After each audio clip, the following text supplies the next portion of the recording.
ব্রাকসু বেগম রোকেয়া বিশ্ববিদ্যালয়ের সাধারণ শিক্ষার্থীদের একটা প্রাণের দাবি ছিল। সেই ব্রাকসির নীতিমালা অনুমোদন হয়েছে। এই অনুমোদন হওয়াতে নিশ্চয়ই সাধারণ শিক্ষার্থী এবং বাংলা জাতীয় ছাত্র দল সহ এই ক্যাম্পাসের সাধারণ শিক্ষার্থী অত্যন্ত খুশি হয়েছে। এটি আমাদের জন্য অত্যন্ত খুশির সংবাদ। কিন্তু একই সাথে আমাদের কিছু আশঙ্কার বিষয় আছে, যেমন ব্রাকসুর যে এখানে নির্বাচন কমিশনে কারা থাকবে। কারণ আমরা জানি এই বিশ্ববিদ্যালয়ে ফ্যাসিবাদ আমলে আসলে এই ফ্যাসিবাদের দোসরদের দ্বারা ভর্তি। এখানে আসলে নিরপেক্ষতার সাথে বা স্বচ্ছতার সাথে নির্বাচন কার্য পরিচালনা বা নির্বাচন প্রক্রিয়াকে সম্পূর্ণ করা এটি প্রশাসনের জন্য একটি চ্যালেঞ্জ হবে বলে আমি মনে করি।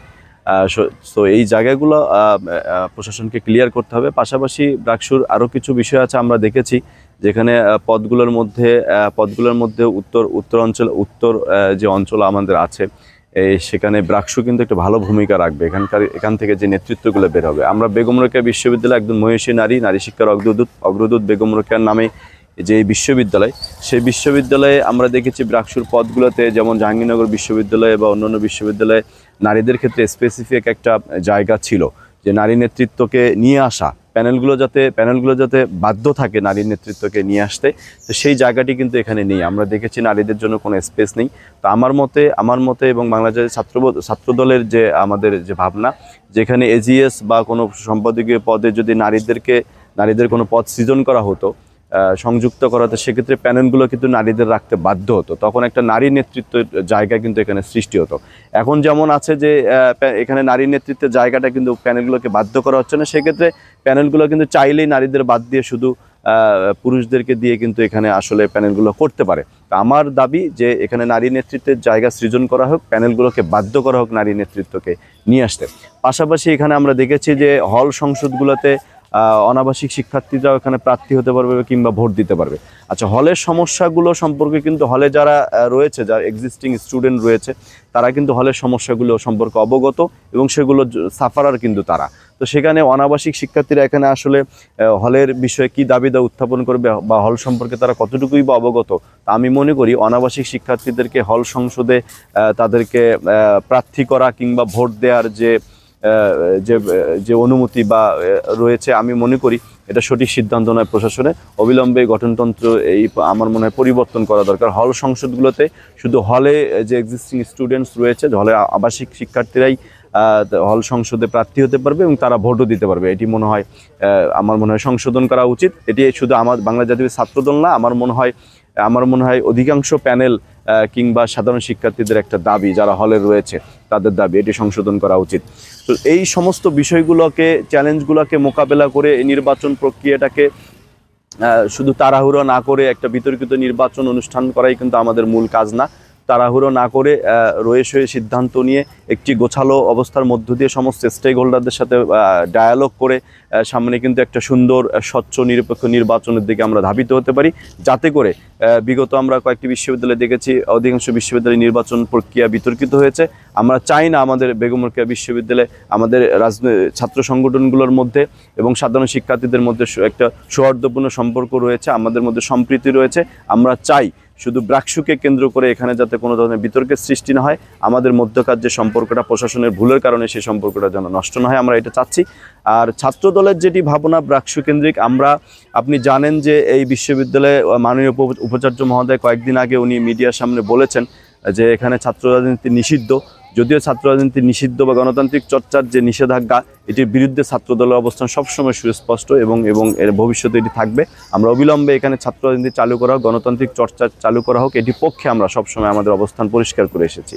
কিন্তু মাননীয় উপাচার্য মহোদয় যেহেতু বলেছেন যে ছাত্র রাজনীতি বা রাজনৈতিক সংগঠনগুলো থেকে কোনো প্যানেল দেওয়া যাবে না, তো সেদিকটা বিবেচনা করে ছাত্রদল সেই বিশ্ববিদ্যালয় আইনের প্রতি শ্রদ্ধাশীল থেকে সাধারণ শিক্ষার্থীদের ভাবনার প্রতি সম্মান জানিয়ে আমরা ছাত্রদল কিন্তু আমরা সেই রাজনৈতিক প্যানেলের কথা চিন্তা করছি না। ছাত্রদল চিন্তা করছে সাধারণ শিক্ষার্থীদেরকে সাথে করে নিয়ে একটি ইনক্লুসিভ প্যানেল দেওয়ার জন্য, যেটির মধ্যে চমক থাকবে, যেখানে সব ধারার সব মতের আসলে শিক্ষার্থীদের একটা সংমিশ্রণ থাকবে। আমরা সুন্দর একটি প্যানেলের মধ্য দিয়ে ছাত্রদল সেখানে সমর্থন দেবে শুধুমাত্র, এবং সেখানে সাধারণ শিক্ষার্থীরা সাথে নিয়ে যারা ক্যাম্পাসে জনপ্রিয়, যারা প্রকৃত অর্থেই এই ক্যাম্পাসে নেতৃত্ব দিতে পারে, প্রকৃত অর্থেই এই ক্যাম্পাসে অপরাজনীতির বিরুদ্ধে লড়তে পারবে, প্রকৃত অর্থেই শিক্ষার্থীদের দাবি দেওয়াগুলো, সাধারণ শিক্ষার্থীদের দাবি দেওয়াগুলো প্রশাসনের কাছে পৌঁছাতে পারবে, সেই দাবিগুলো আদায়ে তারা কাজ করে যাবে, সেই সমস্ত শিক্ষার্থীদের সংমিশ্রণে তাদের সমন্বয়ে ছাত্রদল একটি সুন্দর প্যানেল উপহার দেবে। এই বিষয়ে ছাত্রদল শুধু সেখানে সমর্থন দিয়ে যাবে। কিন্তু যদি উপাচার্য মহোদয়ের যে প্রতিশ্রুতি বা যে কথা তিনি বলেছেন যে রাজনৈতিক দলগুলো থেকে প্যানেল দেওয়া যাবে না, এটি যদি শুধু ছাত্রদলের জন্যই শুধু প্রযোজ্য হয়, তাহলে এই যে নিয়মের বিরুদ্ধে আমাদের অবস্থান। এখানে অন্য একটি প্যানেল আমরা দেখেছি, ছাত্র শিবির তারা প্রকাশ্যে তাদের রাজনৈতিক প্যানেল নিয়ে কাজ করছে। ছাত্র শিবির প্রকাশ্যে হলে আমরা শুনেছি হলে ফ্রিজ দেবে, অর্থের যে ছড়াছড়ি, তাদের এই যে টাকার উৎস কোথায়? আমার প্রশ্ন হচ্ছে এটি।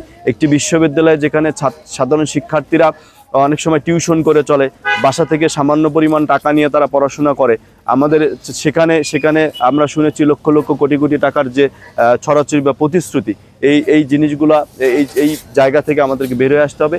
এই ধারার রাজনীতি, এই যে অপরাজনীতি, অর্থের ছড়াছড়ি, টাকার ছড়াছড়ি, এই জায়গাগুলো থেকে প্রশাসনকে নির্দিষ্ট সুস্পষ্টভাবে আচরণবিধিতে এই জিনিসগুলো উল্লেখ করতে হবে যে সামনে একজন প্রার্থী আসলে সর্বোচ্চ কত টাকা খরচ করতে পারবে।